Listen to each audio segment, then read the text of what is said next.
Hey there, Internet. My name is Stu Trivy, and I'm here to talk to you briefly about something I call optimism. Now, for those that have seen me in the real world, you'll notice I'm very positive. I'm very chipper. I'm very, here I am. But how do I do that? What makes optimism part of my core being to give to you? Well, it's called choice because I choose to be that way. In this world, we're surrounded by people who constantly try to make you fail, constantly try to make you feel insecure, insignificant, just not with the in crowd. And shame on them because people like me believe in people like you. Because optimism is something that has to become a core belief in you, has to become something that you can come out there and change other people with.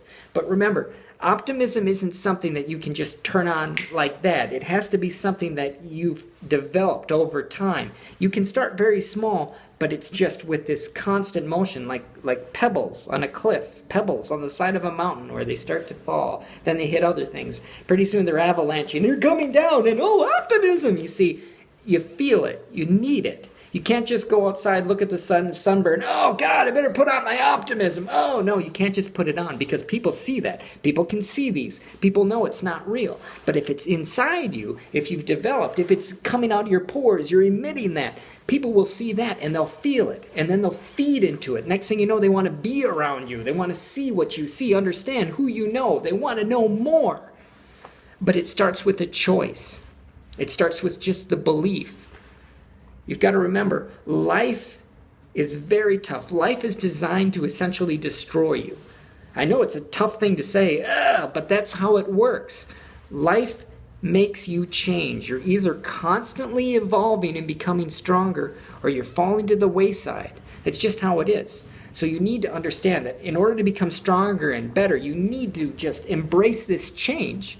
And optimism is one way to help you embrace that. So, if somebody hands you, for example, a canister of Play-Doh, hopefully you're like me and you're like, yeah, Play-Doh, it's awesome. But you have that moment where you can see it in your hands and you're going, God, what do I do with this? Well, most of us, you probably make it into a ball, you're making it into a snake, you get the idea. But you start to develop and make your own changes and something forms, a shape. Oh, goodness gracious, look, you made an ashtray, a dinosaur, a complex model of Wrigley Park. Yeah, it's a lot of Play-Doh, but you get my idea. The creativity starts with you, and each little step develops into something more and more complex. Optimism is the same way. Start small. Start with a smile. Doesn't have to be big. Woo! You can work on that later. Just start small. Next thing you know, you'll develop because you start looking at life with different aspects. People out there are going to hate you for it, but big deal. Who cares? Stay positive. Stay strong. You'll see it in others, but it starts with a choice. Remember, success starts with you. Success starts with a belief, just a belief that you can become better. So optimism, believe in it. Try it. It'll make you a better person.